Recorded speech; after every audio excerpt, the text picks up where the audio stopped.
Game Pass, day one, you have all of these games. Yeah. Forza's on Game Pass, and you're paying £70 for it on PlayStation. Mm-hmm.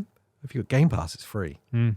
Indiana Jones was free on Games Pass, and that's a AAA epic game. It's coming to PS5. Okay, so what's the point in the Xbox?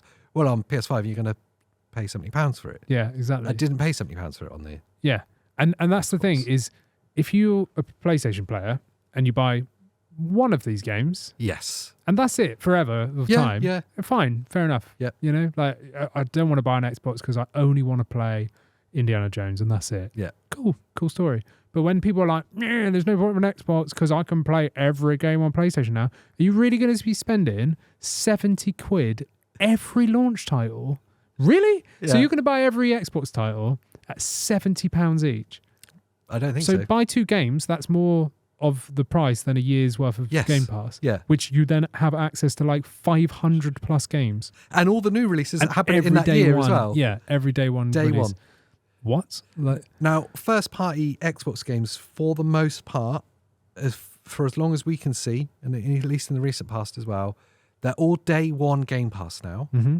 They're not day one multi-platform. As in, you'll be able to play them on PC. They're not day one PlayStation. No. And that's another important point as to why buy Xbox. Yeah. So not only do I get access to it as part of my subscription, which is really cheap, I also get access to it at launch. Yeah.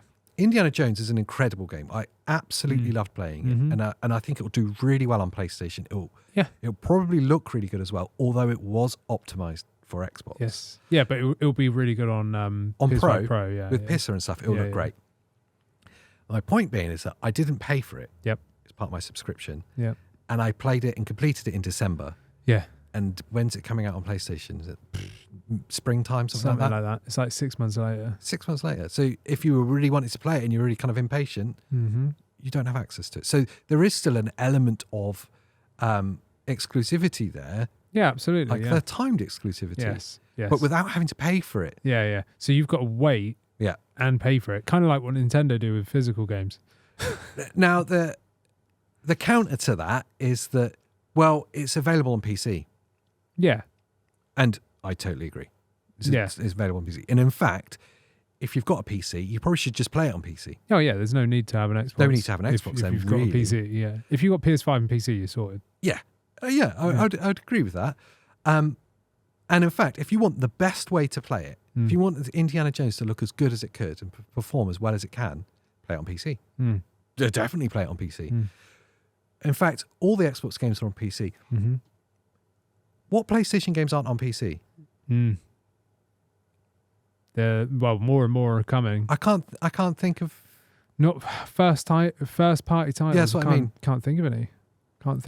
And yeah, there's a timed difference there. But if we're talking about what's the best way to play them, PC every time. Yeah, especially with Nixies on them. I know there's been some discourse around Spider-Man 2. Yeah. Or apparently it's a bit shoddy, but apparently it was rushed out.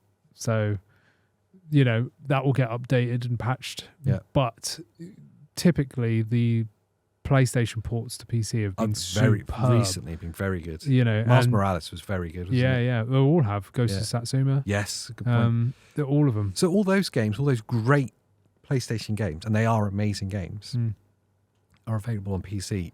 And we've talked about how quick that time frame is shrinking. Yes. From release to it being on PC. So if we're talking about what's the best way to play games, well, just get a PC. Yeah, you don't even need a PlayStation or an Xbox. Yeah, exactly. You've got all of the best PlayStation games that will be going there and that are there.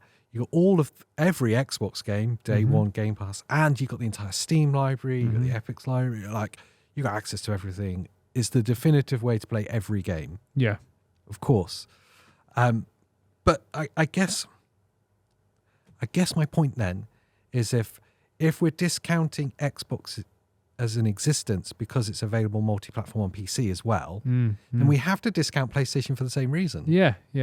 So there's no reason for a PlayStation if there's no reason for Xbox. Well, hopefully you enjoyed that clip of this extra special podcast, but what should they do if they want to see more? Watch the actual full podcast, which can be found smashed between our face. We're really good at this. I promise. It's better it's not any better. It's never better. It's funnier. Maybe.